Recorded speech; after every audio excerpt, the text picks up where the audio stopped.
20h, 21h, c'est l'Hebdo-Sport sur Fréquence ESJ et Radio Air Show. Bonsoir à tous et bienvenue dans l'Hebdo-Sport. Comme chaque semaine, nous sommes en direct jusqu'à 21h sur Fréquence ESJ, sur Air Show. Et ce soir, c'est Romain Magellan qui nous accompagnera tout au long de cette émission.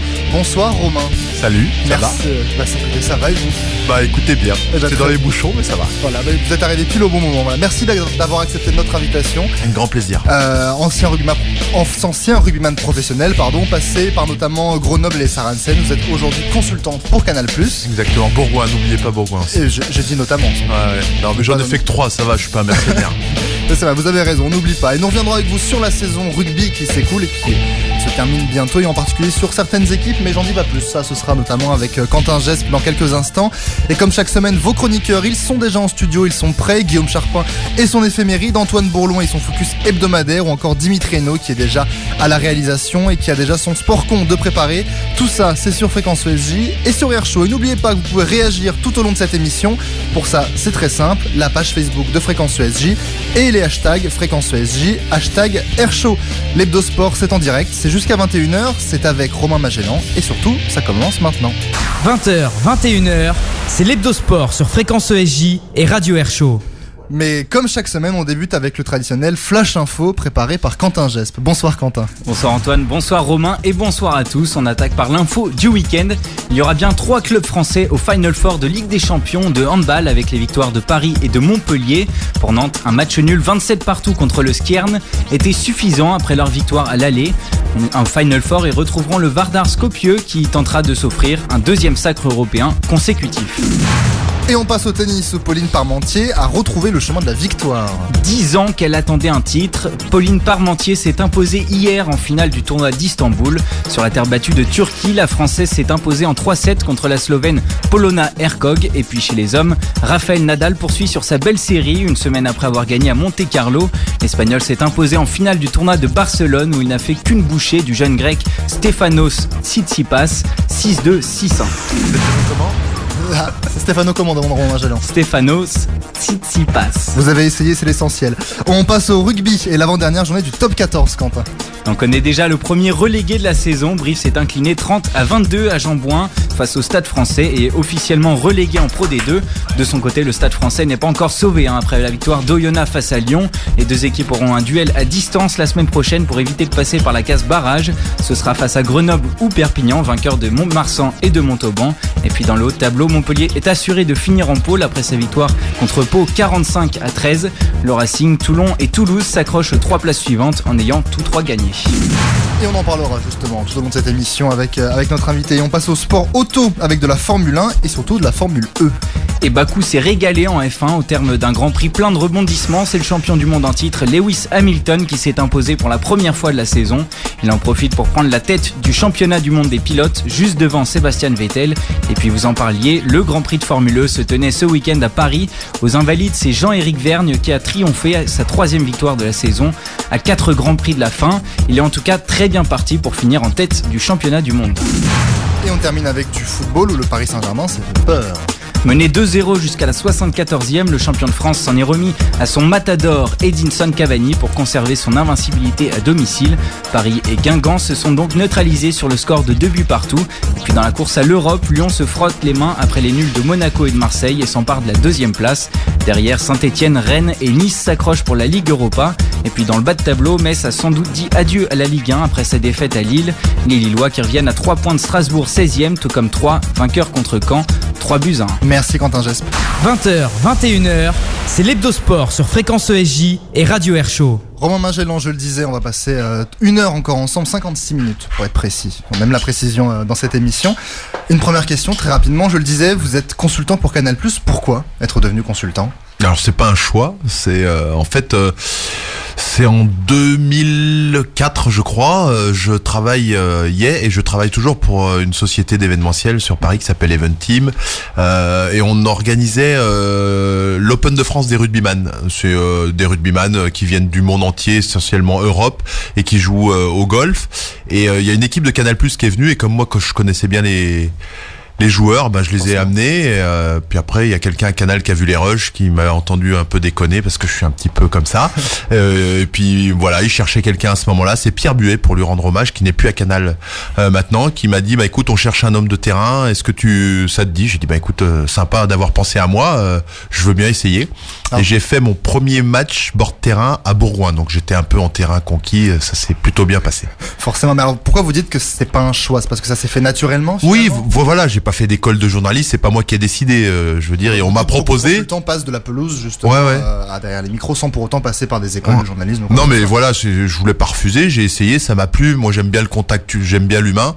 Et pour être très honnête, je préfère être au bord du terrain, près des gars, qu'en cabine en haut à commenter. Plutôt que sur le terrain. Ouais. Je pensais que vous alliez dire plutôt que sur le terrain, ce qui aurait quand même. Oui, aussi, c'est fini pour moi le terrain. C'est fini, mais justement, être consultant comme ça, c'est une manière de rester aussi dans le rugby. C'était impensable pour vous de faire autre chose? Non, alors pas du tout. Très honnêtement, pareil, j'adore le rugby, mais j'aime bien les hommes. Genre, ça aurait été du basket, du hockey, ça aurait été pareil. Donc demain, vous auriez proposé à vous, l'ancien rugbyman, de devenir consultant pour de la NBA? Non, mais j'aime le rugby, je connais le rugby, donc j'ai pas de légitimité à faire du hockey, mais après. Ouais, voilà, exactement. Puis je suis dans le milieu du sport, c'est vrai que ma reconversion est plutôt sympa, que ce soit Even Team ou Canal+, puis je fais d'autres choses, ça reste dans le milieu du sport. Enfin, j'ai pas l'impression de bosser en fait. Justement, on le voit, on le sent là depuis déjà même quelques minutes simplement, puis même en vous regardant, vous apportez vraiment une bonne humeur, de l'humour. Mais qu'est-ce que vous pensez justement apporter peut-être de plus avec ce rôle de consultant, en plus de vos connaissances et de votre état d'esprit? C'est difficile de parler de moi, mais moi je me prends pas. L'idée, ouais, mais je me prends pas la tête. C'est-à-dire que voilà, je trouve qu'on est dans un monde où on est surtout maintenant. Je vais pas dire que c'était mieux à mon époque, loin de là, mais on est dans une société où tout est aseptisé. Et moi j'aime bien aller chercher. Je me prends pas la tête. Je pose des questions aux joueurs avec mon naturel. C'est vrai que je suis plus ou moins souriant. Et voilà, j'y vais comme je suis. Et voilà, ça a plutôt l'air de plaire, donc tant mieux. Je vous confirme, ça plaît. Alors, vous parlez beaucoup d'humain. C'est l'humain qui est très important pour vous. Et est-ce qu'on pourrait vous voir peut-être comme entraîneur à ce moment-là, ou justement dans une autre fonction dans une équipe, peut-être plus centrée sur l'humain par rapport au non, j'ai eu des propositions, mais vous en avez eu? Ouais, non, mais dans des petits clubs comme ça, où avec des jeunes. Moi, j'ai 2 enfants, 18 et 16, Tom et Thibaut, qui m'écoutent pas, mais je leur donne le bonjour quand même. Ça serait une tranche d'âge qui me plairait, parce qu'à cet âge-là, je veux dire, on peut les faire monter au rideau, les jeunes, et c'est sympa. Après, j'ai pas les compétences pour ça, mais encore une fois, je parlais de l'humain. Oui, ça peut s'apprendre, mais moi, je les fréquente tous les week-ends, les entraîneurs, et je vois dans l'état où ils sont, j'ai pas envie. Il y a Xavier Péméja qui était à Bourgoin et qui est maintenant à Nevers, qui disait c'est une petite mort tous les week-ends. Ils se mettent dans des états, pourtant j'ai connu des gars super détendus, souriants et tout, mais il y a une telle passion, il y a un tel engagement qu'il y a un stress. Et non, moi je veux pas, et puis non, c'est pas quelque chose qui me dirait peut-être être au-dessus pour aller faire le discours dans les vestiaires, parce que ça c'est sympa. Moi, c'est ce qui me motive. Après, la tactique, tout ça sur le terrain, je dis pas que je m'en fous, mais pas loin. Mais regarder les mecs dans les vestiaires, leur parler, et ça me plairait. Ouais, c'est ça. Que de parler chiffres, de parler exactement, de tactique. Ouais. Alors, vous avez surtout évolué dans les années 90. Quand vous voyez le rugby aujourd'hui, ça vieillit 90. Merde, regarde les jeunes là, ils se marrent là. T'étais même pas né toi en 90. Hein, voilà. Oh si. Merdeux va. Si, il a peut-être pas l'âge de vous regarder, mais si, il était né quand même. Il a quel âge? 15-16 ans? Non, c'est nostalgique. Ouais. Donc, je le disais, vous avez surtout évolué dans les années 90. Et quand vous voyez le rugby d'aujourd'hui, justement, est-ce que vous regrettez peut-être d'avoir joué à votre époque, ou au contraire, pour l'argent, oui. Content? Non, je déconne. Ça peut être une vraie raison, mais je me plains pas. J'ai fini au Saracens, j'étais bien payé et c'était très bien. Du regret, non, parce que mon époque c'était différent. Je vous dis, là c'est vrai qu'il y a beaucoup d'étrangers, ça brasse beaucoup. Il y a des joueurs qui, au bout de 2 mois, on sait déjà qu'ils vont jouer dans un autre club. Il y avait plus d'identité de club. Je vois à Bourgoin, il y avait des gars de la région. C'était vraiment une identité. C'était une valeur importante. À mon sens, oui. Après, c'est différent aujourd'hui. C'est très bien. Maintenant, c'est professionnel, et tant mieux. C'est bien. Je veux dire, qui gagne beaucoup d'argent, j'ai aucun problème avec ça. On en gagne moins qu'au foot, mais tant pis. C'était une autre époque. Moi, je me suis régalé à mon époque. J'ai des amis avec qui j'ai joué en junior ou après, avec qui j'ai toujours des contacts. C'est ce que je dis à mes enfants. Je dis, vous vivez les meilleures années, profitez-en, parce que c'est des amis. Rugbyman, c'est sur le terrain, mais c'est en dehors du terrain, et tu te fais des amis pour la vie.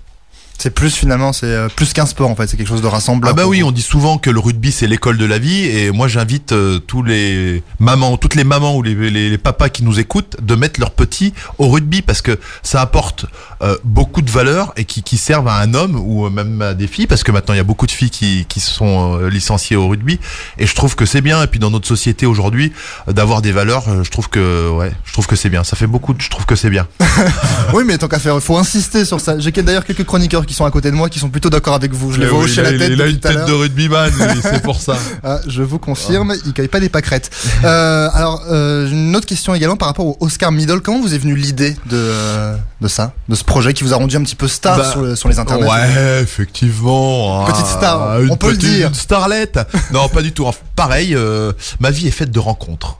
Je rencontre des gens et c'est bien. Je suis assez ouvert aussi.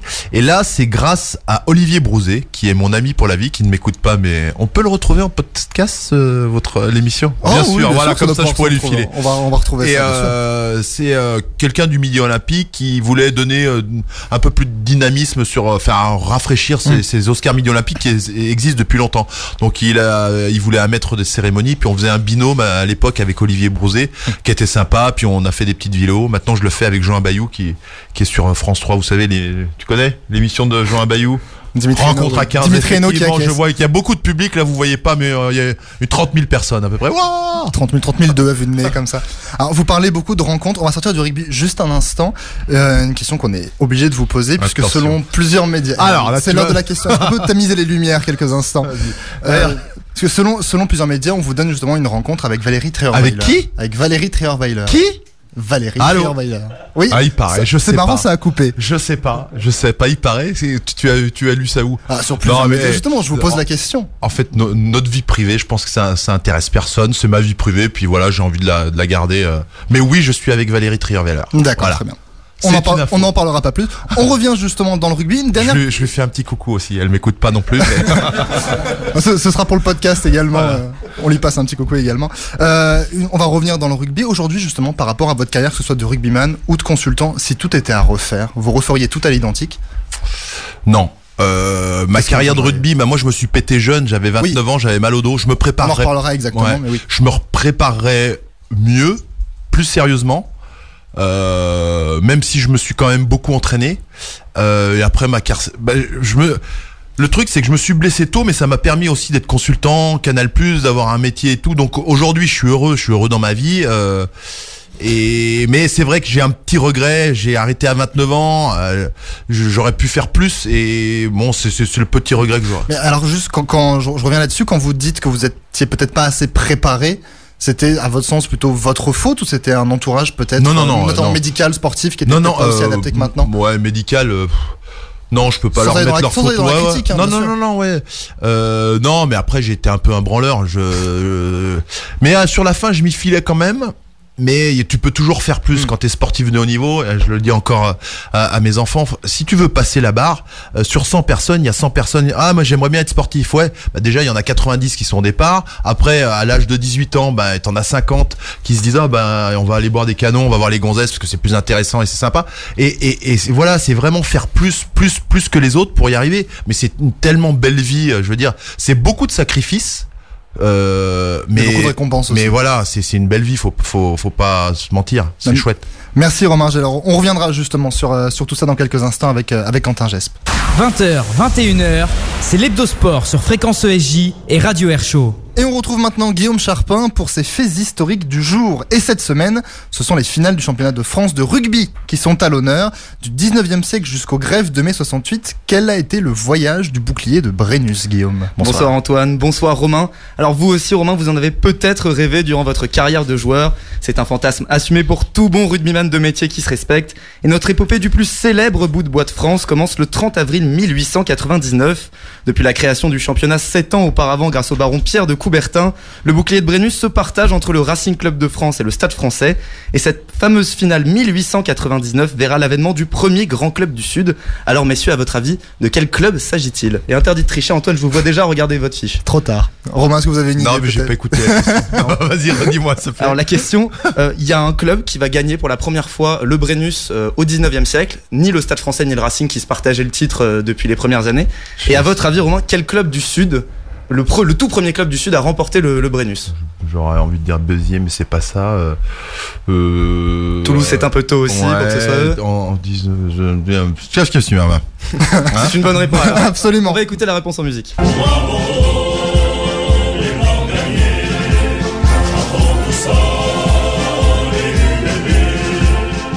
Et vous l'aurez reconnu, c'est le Stade Bordelais, aujourd'hui appelé Union Bordeaux-Bègles, UBB. On l'a pas du tout reconnu dans le studio. Et non, on l'a pas reconnu parce que c'est un chant assez pourri. Je respecte les Bordelais, on les aime beaucoup, on les embrasse d'ailleurs, nos amis bordelais.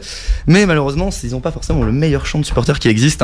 Romain parlait de la Peña Bayona, évidemment, on la connaît tous. Et ces Bordelais, ils vont connaître une énorme période de domination sur le rugby français entre 1899 et 1911 avec 7 titres de champion, dont le premier ce 30 avril 1899 contre le Stade Français qui perd là sa 3e finale de son histoire. Bon, après on peut quand même 3 finales, c'est assez peu finalement comparé aux 13 perdus par nos amis clermontois en un petit peu plus de 100 ans d'existence en championnat. Après Bordeaux, c'est un autre club de l'Ouest qui va soulever le Brennus.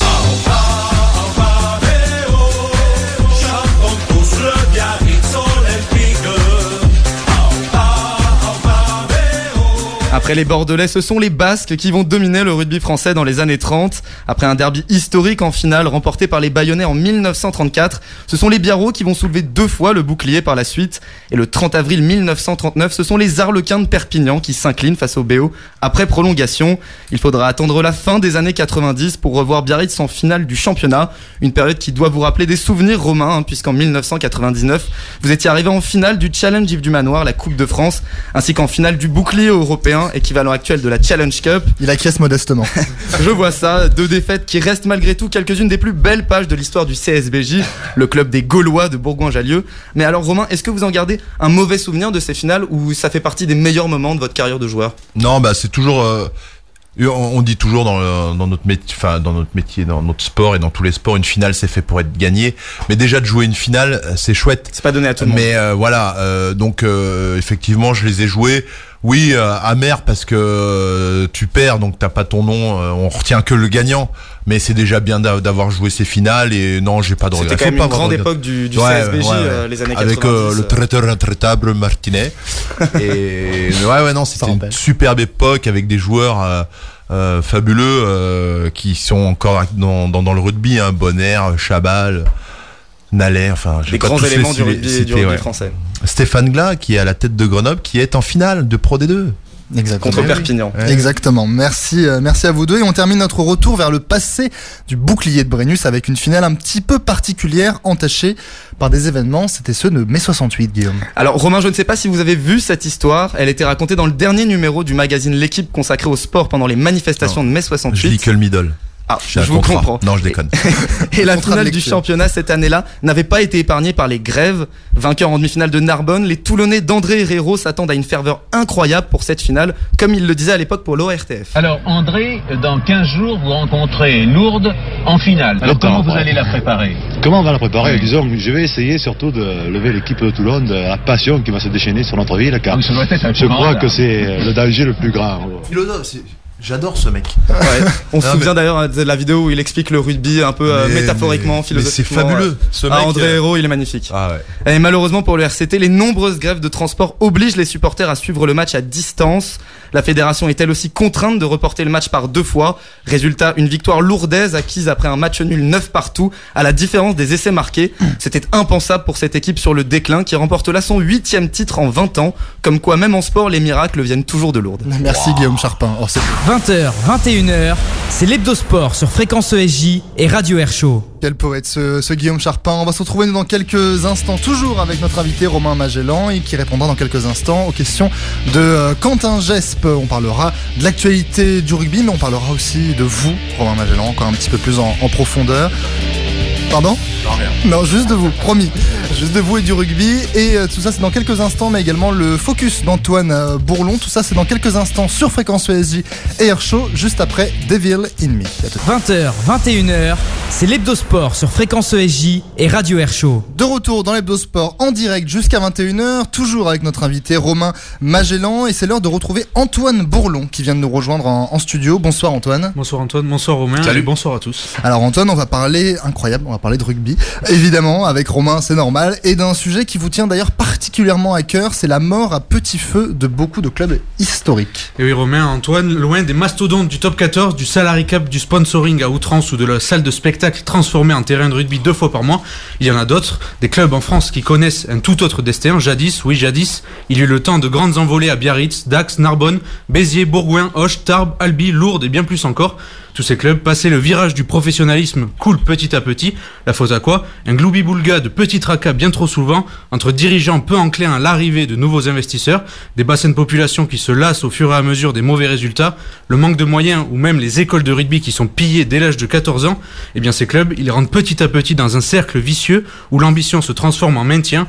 Un maintien, c'est un objectif qui s'éloigne jusqu'à l'estocade et la descente, jour où le club et ses supporters comprennent bien souvent que la gloire ne sera plus qu'un rêve. Romain Magellan, est-ce que ça vous rend triste de voir ces clubs avec une identité et une histoire très forte tout simplement s'éteindre petit à petit? Ouais, et en même temps, c'est l'ère du professionnalisme.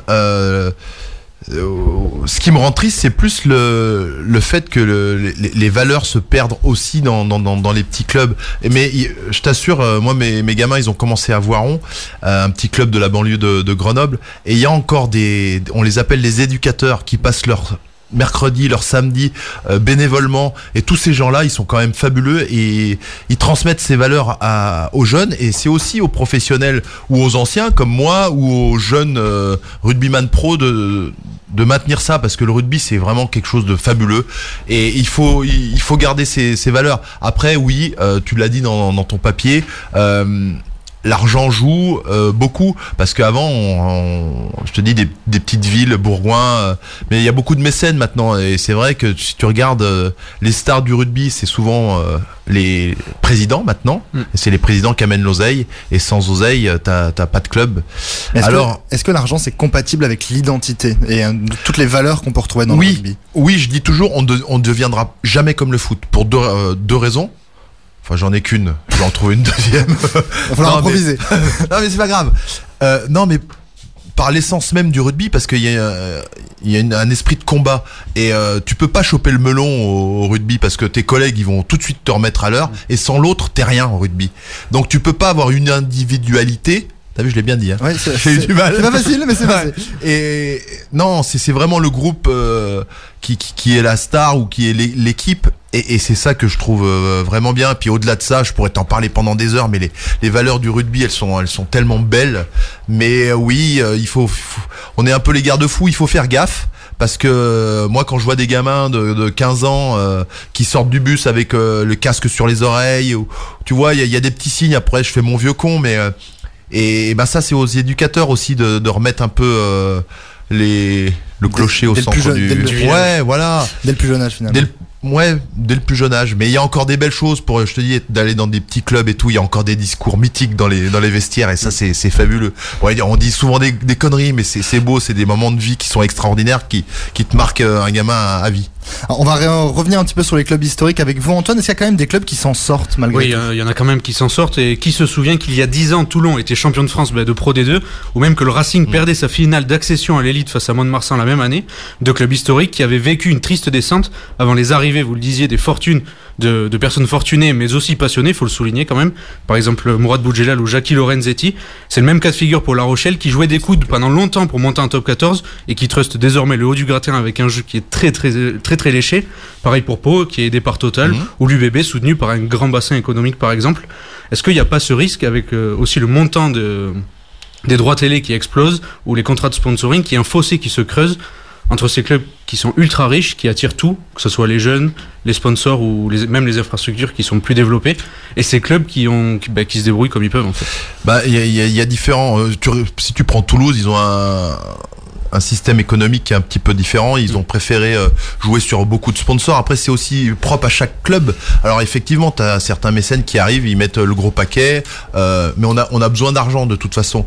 Je vois à Grenoble, il y a un gros bassin économique. Il y a le Loup, tu parles le Loup qui joue sa place là pour la 6. C'est beau ce qu'ils font, ils reconstruisent. Il y a un beau pôle économique avec plein de partenariats.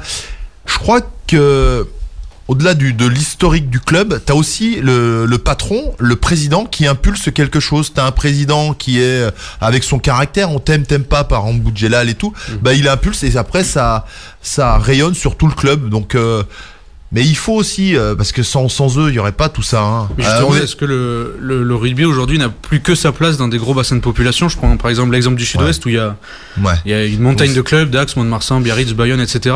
Est-ce qu'il y a la place pour tous ces clubs?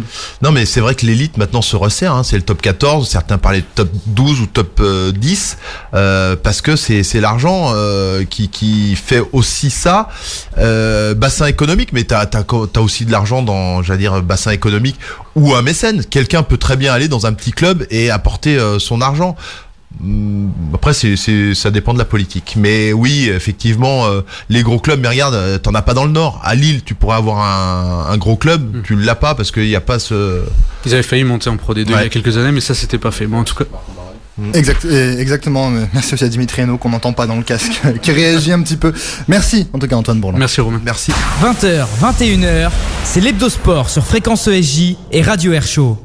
Ah, ça s'alterne en studio. L'un part, l'autre arrive. C'est Quentin Gesp qui est de retour dans le studio et qui a notamment quelques questions à vous poser, Romain. Je l'écoute. Oui, vous avez brillé avec des Marc Cessillon, Sébastien Chabal ou Lionel Nallet à Bourgoin. Aujourd'hui, Bourgoin est 9e de Fédéral 1. Est-ce que c'est ça, la dure réalité du monde professionnel? Je pense je suis plus trop bourgoin. J'en ai parlé, j'étais avec Pascal Papé ce week-end, j'avais fait Stade Français Brive, avec lui, je lui ai dit un peu des contacts. Je pense que Bourgoin a pas su prendre le bon virage. Quand Martinet est parti, c'est un peu le déclin de l'homme et aussi encore, on parlait tout à l'heure de l'argent. Ouais, écoute, certains clubs prennent le bon virage, d'autres pas. Moi, je regrette qu'il n'y ait pas eu plus d'implication. Je pense à des anciens, Julien Frier, Olivier Miou, qui sont encore à côté de Bourgoin, qu'on n'ait pas fait appel à eux. Après, c'est pas parce que tu as été un ancien joueur tu peux ne pas avoir les compétences, mais je pense qu'il faut se servir de ça. Et comme on dit, faut pas oublier le passé pour regarder le futur. Et tu peux pas arriver tout nettoyer, mettre des nouvelles têtes. Il y a des mecs que tu connais pas, tu vois, avec les étrangers. Quand t'as une grosse identité, comme à Bourgoin, je veux dire, c'était extraordinaire. À notre époque, tu sortais le boulanger, un centre de formation. Il y a beaucoup de jeunes qui sortaient et il y avait que ça à Bourgoin. Moi, je payais jamais la viande, je payais rien à Bourgoin. Les gens, non, c'est pas vrai. mais c'est bon à savoir. Toute la ville vivait autour du rugby et c'était magnifique. Et vous étiez justement à Jeanbouin samedi. Le Stade Français a fait un bon pas avec sa victoire contre Brive vers son maintien, même si rien n'est fait. Le nouveau projet du Stade Français, est-ce que vous y croyez, ça ? Ouais, c'est pareil. En plus, il y a Robert Mort, ancien de Bourgoin-Jallieu, qui est le manager parce qu'il est allemand. Il est le manager du club du Stade Français. Après, le président, je ne le connais pas. Oui, parce que pour avoir encore discuté avec Pascal Papé, qui est sur les jeunes, il est sur les espoirs, il y a la formation. Et j'ai aussi fait une interview de Max Guzini. C'est aussi il y a une vraie identité, il y a beaucoup, le Stade Français peut pas. Alors après il y a les résultats sportifs qui font que, mais ouais, moi j'y crois à un club parisien comme ça, il y a la place pour les deux, mais le Stade Français il sera toujours là, puis c'est bien. Et beaucoup parlent de course à l'armement, d'un championnat qui compte de plus en plus d'étrangers. Quel est votre avis justement là-dessus? Alors je voudrais dire que les étrangers on sait pas trop de qui était cet accent, mais c'est l'accent des Antilles, la Martinique. Je donne vous captez, ils captent aux Antilles, la Martinique, Guadeloupe, tout ça. Bonjour les Dom, bonjour les Tom.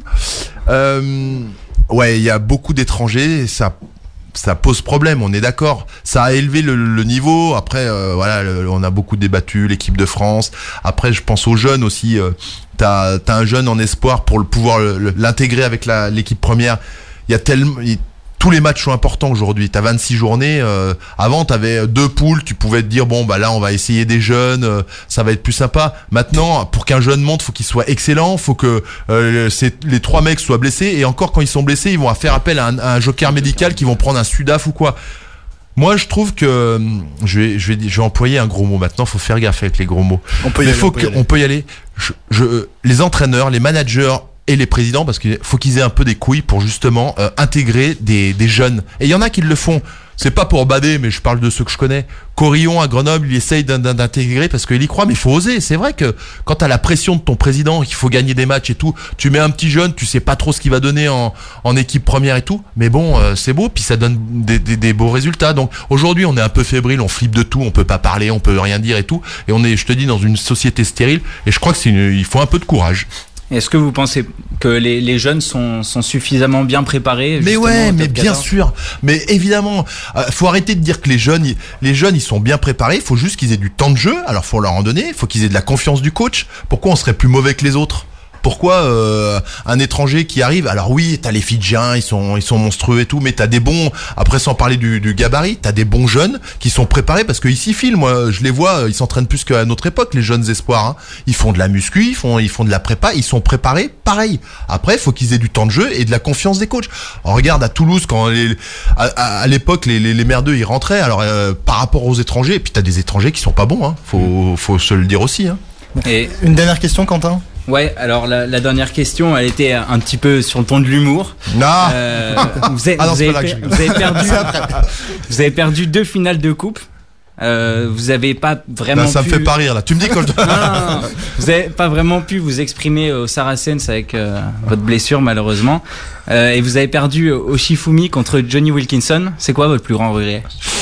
Entre les trois. Entre les trois. Ouais. Non, Johnny quand même.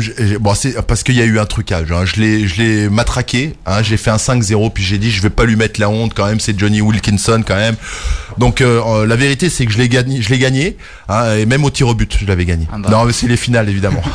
Les finales plus. Merci Romain Magellan et merci Quentin Gesp. 20h, 21h, c'est l'Hebdosport sur Fréquence ESJ et Radio Air Show. Dans quelques instants, c'est le monsieur qui appuie sur les boutons, Dimitri Hainaut, qui sera avec nous. Il est beau, il est grand, il est fort. Il est grand et fort, après le reste on verra. Qui nous présentera son sport con de la semaine. J'en dis pas beaucoup plus, mais je crois qu'on va parler de femmes beaucoup dans ce sport con, c'est bien la première fois. Et on sera toujours avec vous, Romain Magellan. On parlera de l'actualité du rugby, notamment celle du 15 de France. Tout ça, c'est dans quelques instants, juste après Selena Gomez et Wolves.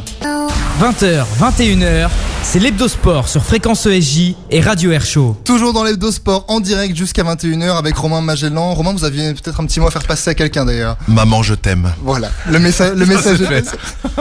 De La Roche-sur-Foron. Je précise que ça fait 2 minutes qu'il nous menace de ne pas quitter le studio si jamais il ne le fait pas, mais nous, ça tombe bien, on n'a pas envie qu'il s'en aille. Mais tout de suite, c'est Dimitri Hainaut qui nous a rejoint.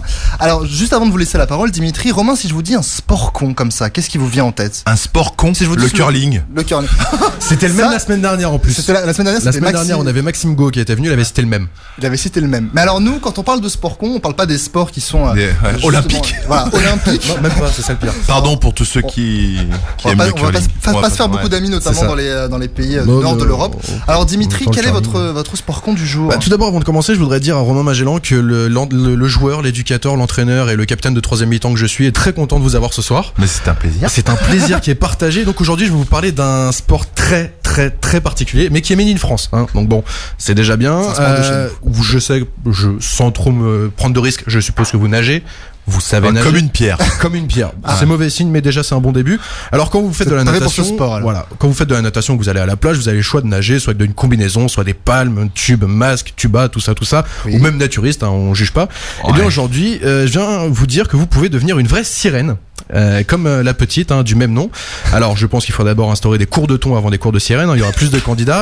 Bref, pour se transformer en sirène, vous pouvez le faire. Il vous suffit de vous équiper d'une queue de 2 mètres et de 2 kilos. On parle toujours de sirène. Longue. De sirène et pas de Rocco Siffredi qu'on embrasse. Alors vous pouvez nager en bougeant des pieds.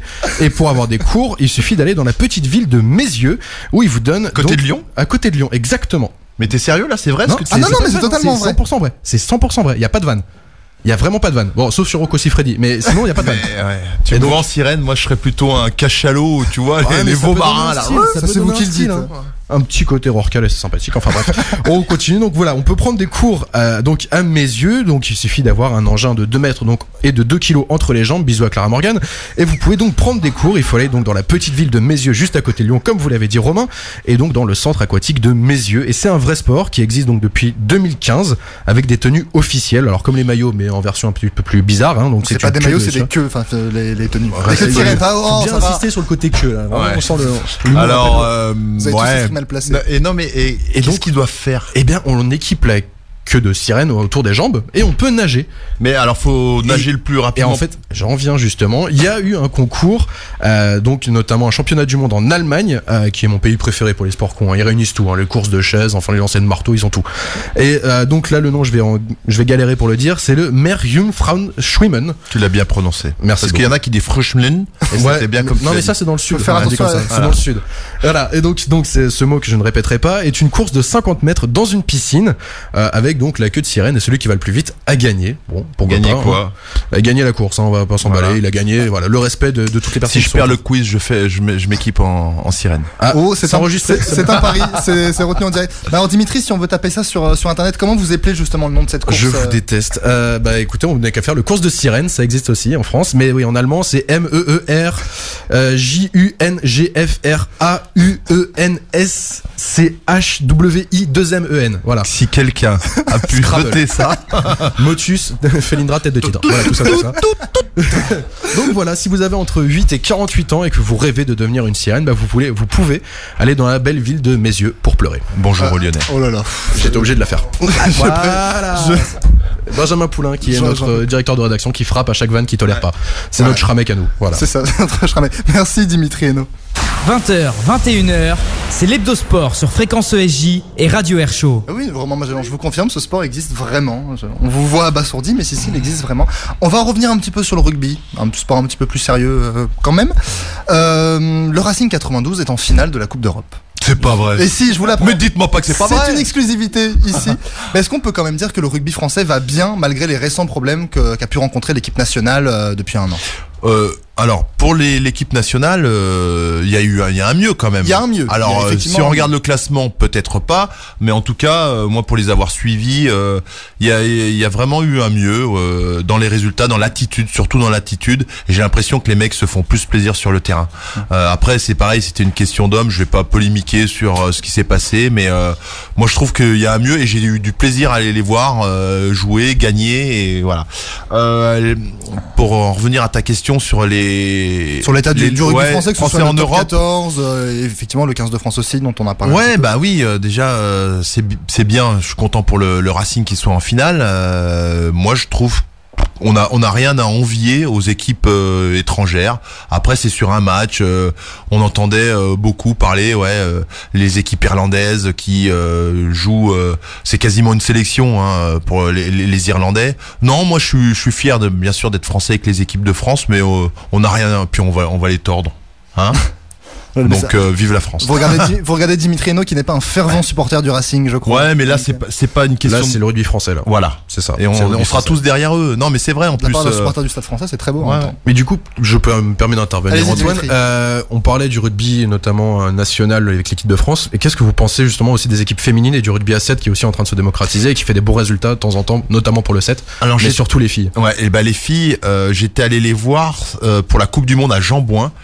Et j'avais tweeté, j'ai dit je dirais plus jamais qu'on joue comme des gonzesses parce que franchement, et là j'ai sans langue de bois et tout, elles jouent super bien, je me suis régalé à les voir et c'est un vrai plaisir. Et il y a de plus en plus de licenciés, je crois qu'on en a perdu un peu nous chez nos jeunes, alors que chez les filles il y a de plus en plus de filles qui jouent. On en parlait d'ailleurs la semaine dernière. Et c'est top, et bravo, c'est tant mieux. Et c'est du beau rugby, c'est pas dégueulasse à voir. Ça mériterait d'avoir plus de place dans l'espace médiatique. Bien sûr, évidemment. Je crois que Bernard Laporte a fait des promesses là-dessus. Elles en ont de plus en plus et tant mieux. Et non, c'est chouette. Je suis très content. Alors, on va revenir aux garçons de l'équipe de France. Je suppose que vous avez suivi assidûment le tournoi de Destination. Oui. Que pensez-vous justement de cette équipe de France? On a dit qu'il y avait du mieux. Ouais. Et à un an de la Coupe du Monde aujourd'hui, si on doit faire une sorte de pré-bilan avant justement la Coupe du Monde au Japon. On flippe un peu parce qu'on est dans une poule qui ça va pas être facile pour sortir. J'ai vu Sébastien Bruno la semaine dernière à Lyon, on est conscient de ça.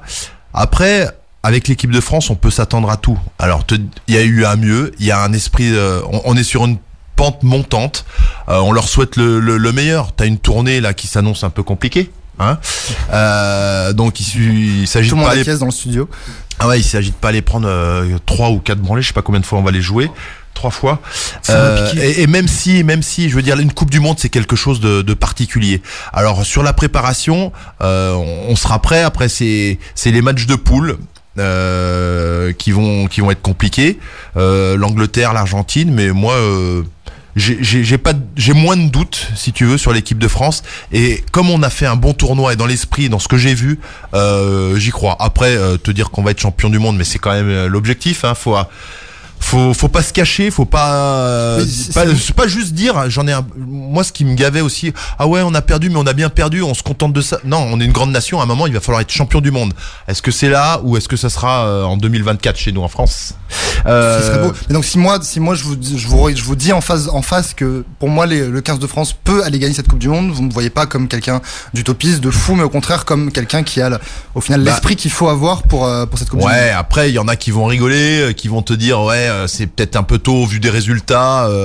Je sais pas, on est combien au classement mondial, mais 7e mondial. On est 7e. Ouais, tu vois ça fait un peu mal. Ça fait un peu mal, 7e. On n'est pas à notre place, mais on va faire une belle Coupe du Monde et puis on va remettre tout le monde à l'heure et on va remettre les pendules à l'heure. Puis on leur souhaite plein de bonnes choses à cette équipe de France. Et pour vous, la nomination de Jacques Brunel, c'est une évolution dans ce 15 de France là? Alors, notamment par rapport à son prédécesseur. Je vais te dire franchement, sans langue de bois non plus, je trouvais j'aime bien Jacques Brunel, j'aimais bien Guy Novès, la façon dont ça a été fait. J'ai pas trouvé ça bien. Qu'il y ait eu du changement, c'était peut-être nécessaire. Après, je me suis dit, faut du changement.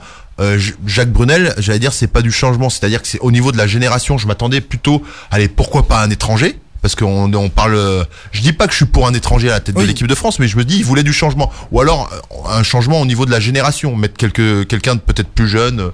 Je sais pas, il y avait Raphaël Banet, j'en sais rien, je vais pas même citer des noms. Peu importe, il est là et maintenant il a fait du bon boulot, il a pris des jeunes, ses acolytes, on va dire, ses assistants, et il a fait du bon boulot. Moi je suis super fier du tournoi des 6 nations, je te dis, je me suis régalé dans tout, l'état d'esprit, le jeu. Alors ça a pas payé, mais on a perdu que d'un point contre l'Irlande qui a fait le grand chelem, faut pas l'oublier, d'un point à la dernière seconde. On n'a pas à rougir de notre tournoi, bien au contraire. Alors, parce que vous dites tout à l'heure qu'il ne faut pas non plus se dire on a bien perdu, mais malgré tout il faut quand même le noter au final que oui, parce quand on a perdu, on a bien perdu. Non mais rappelle-toi si on gagne contre l'Irlande et on doit gagner, là il nous fait un drop sorti de je sais pas d'où avec les crampes, enfin bon voilà. Et on n'a pas le même tournoi. Et on fait un très beau tournoi. Et après c'est la dure loi du sport, c'est comme ça. Tu perds d'un point à la dernière seconde, même dans les arrêts de jeu. Et puis on est à la place qu'on est. Mais à la limite, c'est pas grave. Ça nous laisse un peu de temps parce que peut-être qu'on a aussi ce défaut-là. On prend vite le melon. Nous, puis ça c'est les latins. On fait un gros match et derrière, on croit que tout est arrivé. Non, mais c'est vraiment, on est vraiment dans du positif et dans du bien. C'est ce qu'on va retenir. Merci Romain Magellan. 20h, 21h, c'est l'Hebdo-Sport sur Fréquence ESJ et Radio Air Show. On va se retrouver dans quelques instants juste après Orelsan et Tout va bien avec Julien Demey et son zap de la semaine, toute l'actualité à côté de laquelle vous êtes forcément passé. Tout cela donc c'est juste après Orelsan et Tout va bien. 20h, 21h, c'est l'Hebdo-Sport sur Fréquence ESJ et Radio Air Show. 20h52 sur Fréquence ESJ et Air Show, toujours dans l'Hebdo-Sport en direct jusqu'à 21h avec notre invité Romain Magellan et avec notre chroniqueur Julien Demey et son zap, l'actualité décalée et perchée de la semaine. Bonsoir Julien. Et bonsoir à tous et bonsoir à toutes les sirènes qui nous écoutent également. Merci de nous écouter. Bon, l'actualité elle est perchée cette semaine comme le supporter de foot de Denizlispor, c'est en Turquie ça, un supporter qui est interdit de stade depuis 1 an, mais qui n'est pas interdit d'appareil de levage. Il a donc utilisé une grue samedi pour voir le match de son équipe. Romain, vous qui fréquentez assidûment les terrains de rugby notamment, quels sont les supporters les plus dingues que vous ayez vus un jour? Genre des supporters déshabillés Ouais, non, mais ça c'est des hat-tricks qui traversent le terrain. D'ailleurs, il en faudrait un peu plus.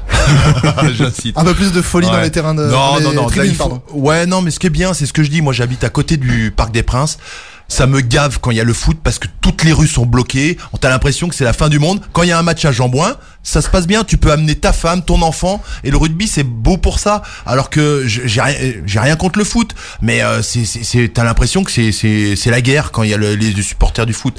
Et pour revenir à ta question des supporters, il y a des mecs quand même qui assistent à tous les entraînements. Bon, ils sont à la retraite, mais il y a des supporters. J'en ai vu à Castres, j'en ai vu aussi à Bourgoin. Il pleut, il neige, il vente. Ils sont tous les jours aux entraînements et ils regardent. C'est fabuleux, c'est des vrais c'est la différence entre des supporters et du public. Les mecs qui viennent juste pour regarder et les vrais supporters, ils savent tout sur le club, les années, les noms, tout. Vous avez raison, il y a beaucoup de public au Parc des Princes, c'est vrai. Et pas mal de supporters à Jean-Bouin. Donc on peut féliciter le rugby là-dessus. On compare ici deux sports très différents. On espère qu'il y aura plus de supporters au Parc des Princes plus tard. Mais il y a beaucoup d'interdictions au niveau des supporters et aussi en NBA avec le maire d'Indianapolis qui a décrété un arrêté municipal pour interdire les contres illégaux en basket. Elle par contre est bien homologuée depuis hier, la plus grande vague jamais surfée. 24 mètres et 38 cm. C'est quand même l'équivalent d'un immeuble de 8 étages, une performance réalisée par le Brésilien Rodrigo Coxa sur le spot de Nazaré au Portugal. C'est énorme ça. Ah bah là, je surfe pas. Est-ce qu'il avait sa tenue de sirène? C'est la grande question. Je ne sais pas, écoutez, mais 24 mètres, il est fou. Ah oui. Un immeuble de 8 étages. Et puis en parlant de record, messieurs, cette semaine ça se passe à Chantilly dans l'Oise. Attention, c'est au Potager des Princes. Et donc c'est juste la plus grosse citrouille. Non, pas du tout, mais encore du sprint, encore du sport, avec 2 poules, Nina et Nino, qui s'affrontent sur des morceaux de bambou suspendus et 3 coqs, Gallius, Clovis et Astérix, qui font la course sur des planches de bois. Voilà, c'est du sprint d'animaux et ça se passe à Chantilly, messieurs. Les gens n'ont rien d'autre à foutre à Chantilly. Comment ça se passe? Non, je pense qu'effectivement à Chantilly, ils n'ont pas grand-chose. En plus, il a neigé aujourd'hui. À Chantilly. Mais merci Julien Demain pour nous raconter l'actualité à côté de laquelle nous sommes forcément passés. Il y a peut-être une raison d'ailleurs. 20h, 21h, c'est l'Hebdosport sur Fréquence ESJ et Radio Air Show. Oui, non mais Romain Magellan qui paraît à chaque fois extasié par les sirènes, par la vague, par les poules. Non, tout est vrai ici, tout est certifié vrai. On a même le petit logo AOC à côté de l'émission. Romain Magellan, une dernière question avant de se quitter. Si vous n'aviez pas été dans le rugby, où est-ce qu'on aurait pu vous retrouver? Je crois que je serais en train de vendre des noix de coco en Martinique. Non, je sais pas. Je sais pas. Non, mais quand je te dis que ma vie est faite de rencontres, je vais juste te dire comment je suis arrivé au rugby. Je suis arrivé au rugby à 14 ans. Donc, moi, je suis né à Besançon, j'ai grandi en Haute-Savoie. Haute-Savoie, rugby 0. Mon père est des Antilles. Donc, je te dis, le rugby. Et c'est un mec de Besançon que je lui donne le bonjour. Jean-Louis Rodriguez. On lui a pas dit bonjour encore. Non, mais c'est un mec de Besançon. Pareil, Besançon laisse pas trop rugby, qui était fou de rugby. Il y a un beau club aussi à Besançon qui a harcelé mes parents pour nous mettre, parce que j'ai mon frère aussi auquel je donne le bonjour, qui nous a dit mais mets tes gamins, parce que moi j'ai commencé par le foot. J'étais avant-centre, j'ai fini dans les cages, j'ai remplaçant. Et mets tes gamins au foot, mets tes gamins au rugby. Il nous a tellement pris la tête que je suis allé au rugby. J'ai commencé à Annemasse en Haute-Savoie. Et donc quand je te dis que c'est de la raconte, si j'avais pas fait de rugby, je ne sais pas. Eh bien, on va s'arrêter là simplement pour résumer finalement, Romain Magellan, c'est des rencontres. Ouais. Eh bien, merci d'être venu nous rencontrer. Merci à vous. Ici, dans l'Hebdosport, c'est la fin de cette émission. Merci à tous de nous avoir suivis. Vos prochains rendez-vous, Fréquence ESJ et Air Show, c'est dès demain, 20h l'invité, où j'aurai le plaisir de vous retrouver avec toute l'équipe pour une émission spéciale 1er mai, des reportages notamment sur les différentes manifestations qui auront lieu. Et mercredi de 20h à 21h, c'est Dimitri Hainaut dans Storytelling, avec comme invité l'auteur notamment, mais pas que, de la célèbre chanson La Tristitude, Oldelaf. Et nous, on se retrouve la semaine prochaine, comme tous les lundis, de 20h à 21h. Une excellente semaine à tous. 20h, 21h, c'est l'Hebdosport sur Fréquence ESJ et Radio Air Show.